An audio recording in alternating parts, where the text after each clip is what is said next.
So irony is the contrast of what's expected or anticipated.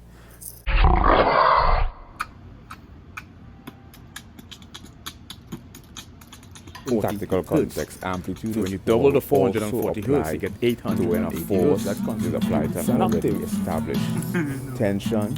Why But we the octave? higher frequency, that Why does the A note repeat itself after the 440 hertz? to a much higher Comes tension. when it doubles. So hence the reason we find So when that's a a- string that's a on octave. the instrument, That's a paradox. like let's say Music. And it turns out that we string interpret sound logarithmically. or Logarithmically any means that we object, have a non-linear any sound that is created interpretation from a of force and an already established.